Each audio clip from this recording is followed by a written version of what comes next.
Saludos, Dios les bendiga y bienvenidos al módulo 1 de esta unidad titulado Autoestima desde una perspectiva bíblica. Quiero comenzar con la lectura de una porción que es muy relevante al tema que vamos a estar trabajando hoy. Se encuentra en Romanos capítulo 12, verso 1 al 3. Por consiguiente, hermanos, os ruego por las misericordias de Dios que presentéis vuestros cuerpos como sacrificio vivo, santo, aceptable a Dios, que es vuestro culto racional.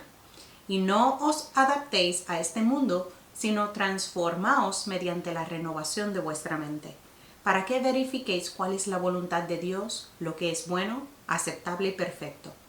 Porque en virtud de la gracia que me ha sido dada, digo a cada uno de vosotros que no piense más alto de sí de lo que debe pensar, sino que piense con buen juicio según la medida de fe que se le ha distribuido a cada uno. Oremos. Dios y Padre Celestial, te damos muchas gracias, Señor, porque tú eres el Dios que nos da el valor y define quién somos. Mi oración es que esta semana cada una de las mujeres que son parte de este cohorte tengan una revelación especial de quiénes son ellas en ti y de los planes y propósitos que tienes para cada una de ellas. Gracias, Dios, por lo que estás haciendo en nosotras, por lo que vienes haciendo desde hace mucho y por lo que sabemos que seguirás haciendo, porque tú eres un Dios que nunca deja su obra incompleta, sino que la lleva hasta que sea plena, cabal y perfecta. Te pedimos, Señor amado, que abras nuestros ojos espirituales y nuestras mentes para poder comprender el regalo precioso que tienes para nosotros a través de esta unidad. Gracias, Cristo Jesús. Amén. Así que hablemos acerca de lo que es la autoestima. El término autoestima es uno de los conceptos más antiguos de la psicología. Con el pasar de los años, diferentes escuelas psicológicas han integrado este concepto con sus teorías para explicar el origen de tensiones internas que resultaban o resultan en problemas psicológicos. Adler, quien es un psicólogo clave en la teoría de psicología humanista, define la autoestima como la autoevaluación de uno mismo.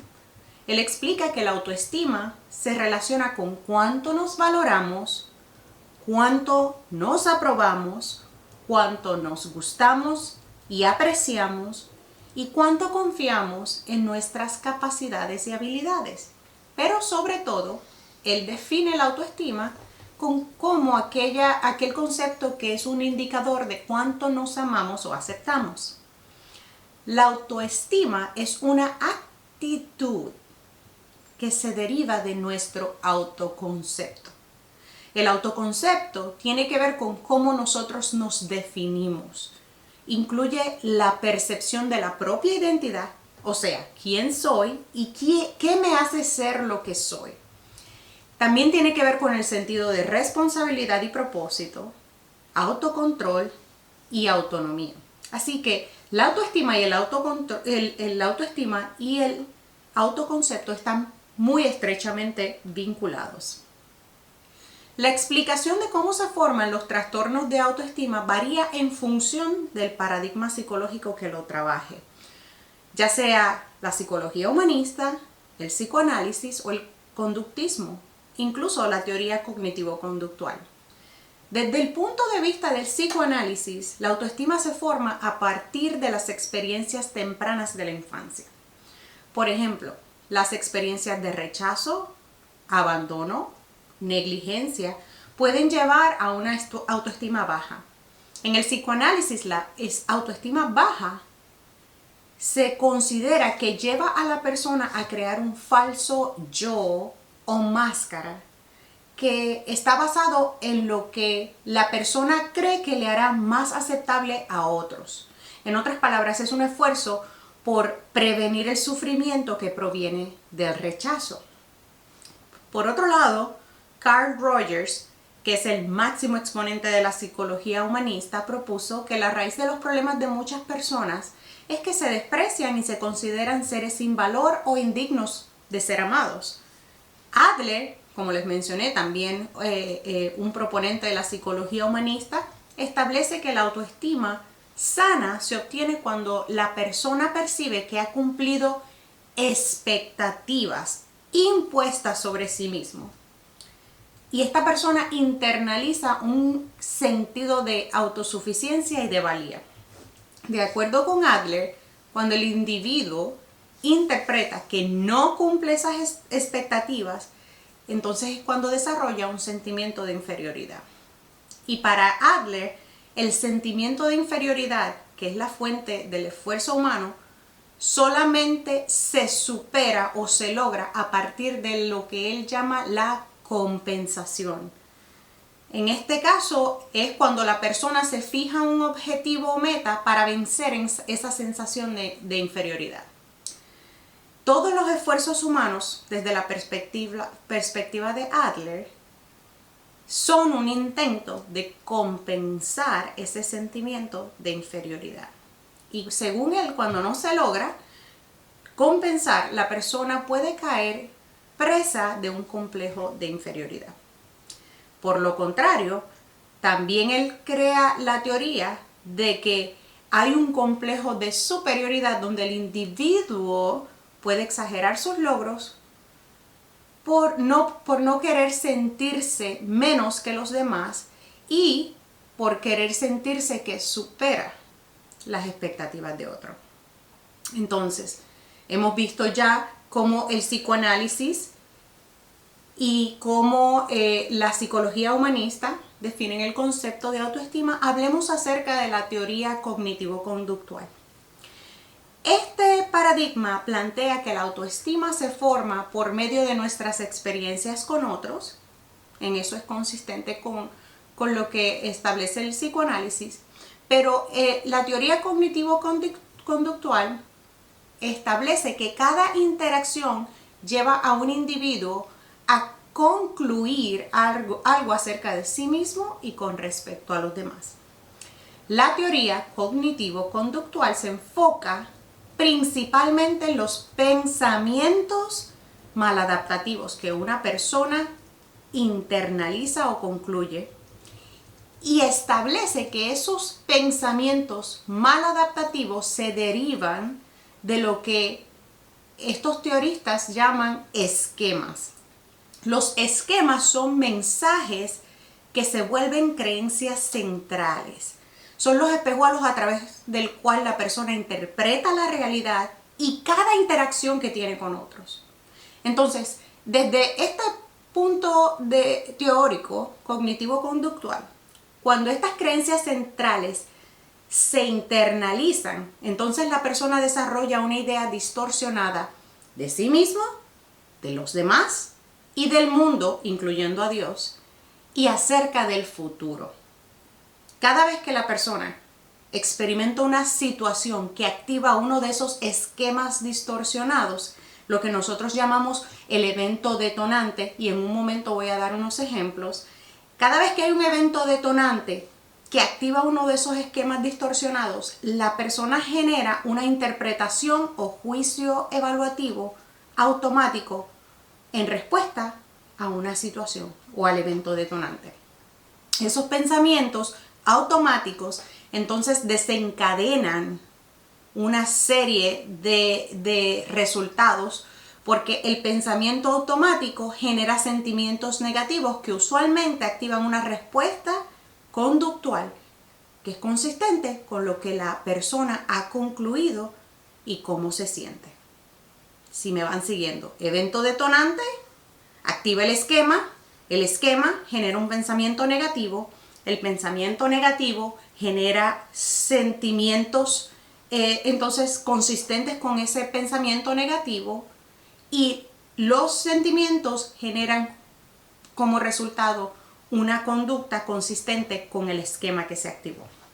Entonces, esa respuesta conductual, o ya sea que es algo que la persona hizo o dejó de hacer, dijo o dejó de decir, usualmente genera interacciones que terminan confirmando o validando los esquemas o pensamientos.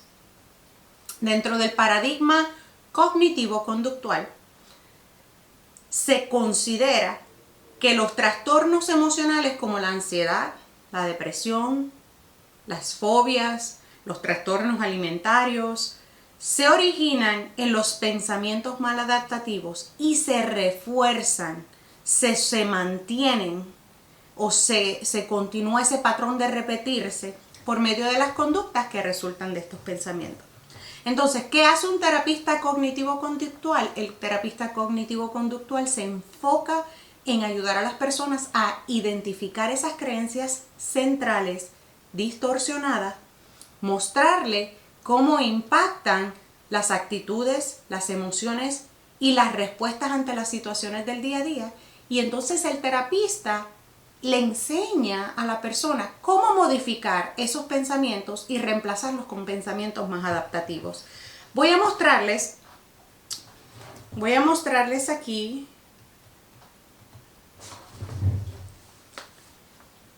una fotografía y ustedes deben tener acceso a esta fotografía dentro del módulo, pero quiero mostrárselas aquí para poder explicar cómo funciona este paradigma cognitivo-conductual. Nosotros vemos aquí la imagen de un iceberg.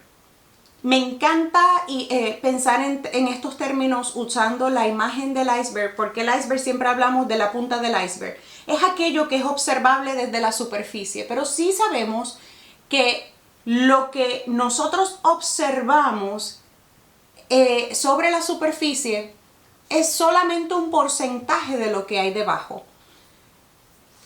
Cuando miramos aquí la fotografía, el iceberg, vemos que la punta del iceberg aquí sería lo que el terapista cognitivo-conductual denominaría como la conducta observable. Es lo que terminamos haciendo o diciendo en respuesta a una situación.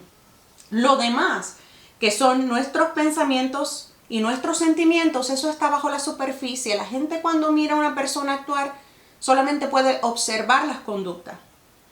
Pero los sentimientos y los pensamientos solamente los podemos entender o explorar cuando nos sentamos a hablar con la persona. Aquí se forma lo que nosotros llamamos el triángulo cognitivo.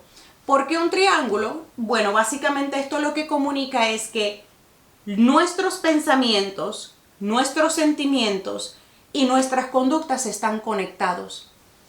Nuestros pensamientos impactan cómo nos sentimos, eso es lo que quiere decir esta flecha de acá, y nuestros pensamientos también determinan cómo respondemos ante una situación.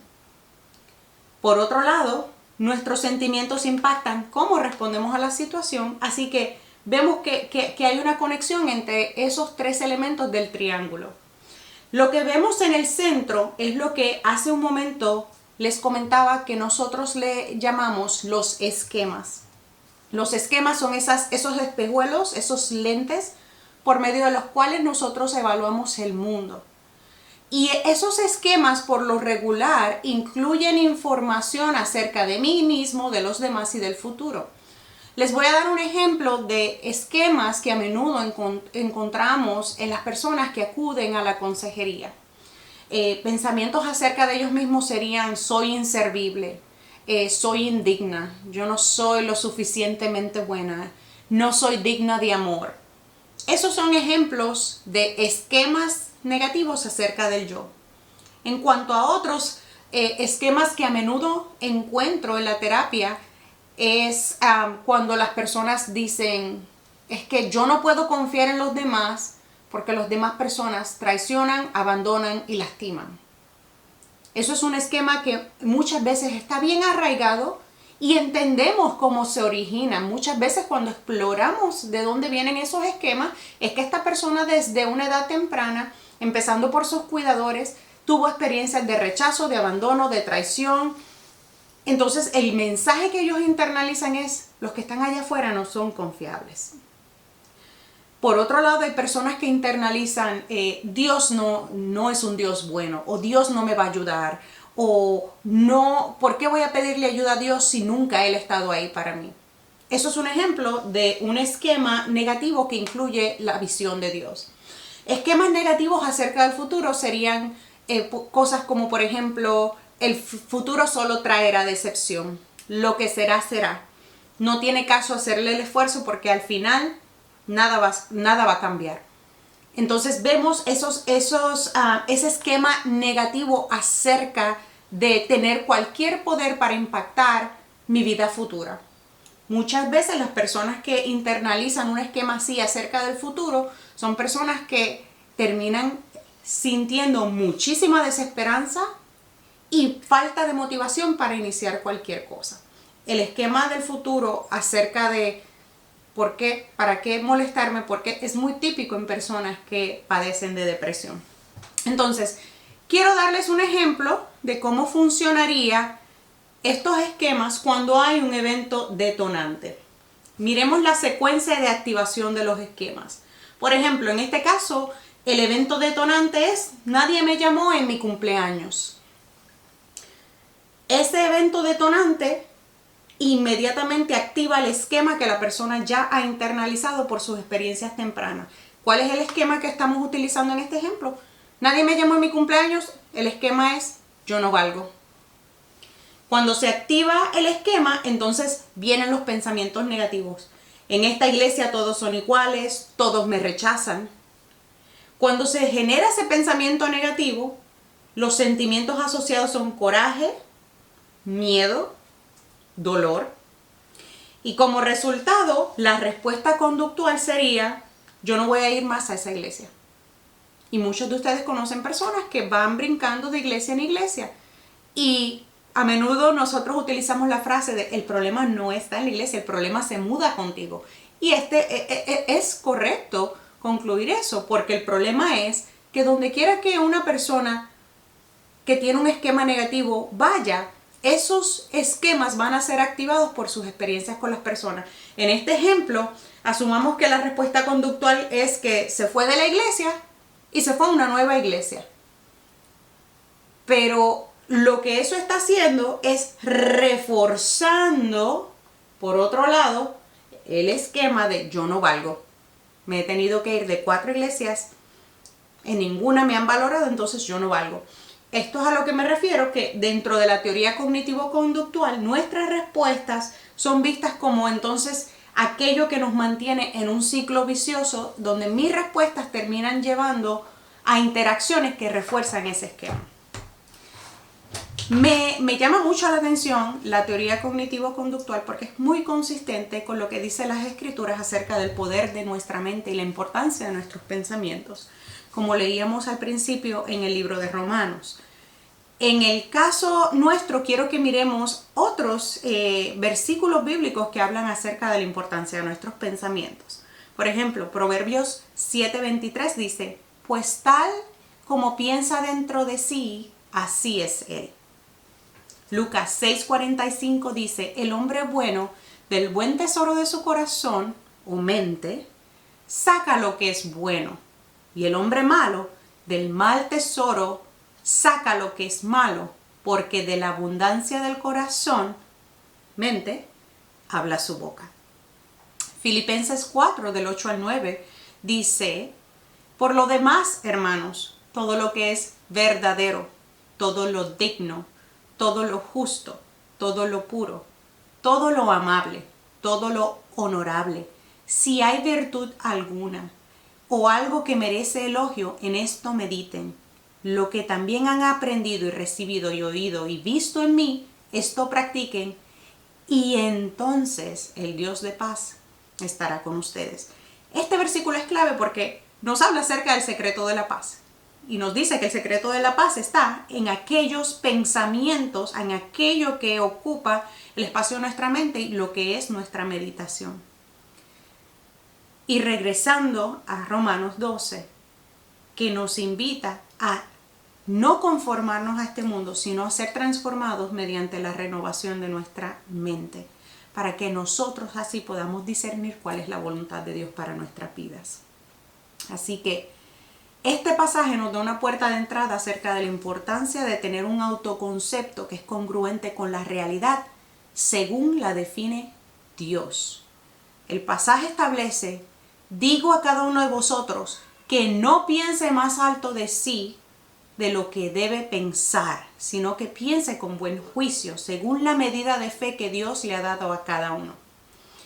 Es importante que nosotros comprendamos que las personas que tienen problemas de identidad y de autoestima se presentan como inseguras o ansiosas. Algunas podrían evidenciar, por el contrario, una actitud sumamente agresiva, sobre todo aquellas que han asumido una mentalidad de yo no me voy a dejar de nadie. Mientras que otros pueden actuar con una autoestima muy inflada, que es cuando vemos personas que tienen esas tendencias narcisistas o ese complejo de superioridad. Cada presentación está determinada por los mecanismos de defensa o de compensación que la persona haya desarrollado para distorsionar la realidad. Lo que nos llama el libro de Romanos es a que el concepto que tenga cada uno de sí sea con cordura conforme a la medida de fe, que sea definido por Dios mismo y no por esos esquemas que nosotros hemos asumido.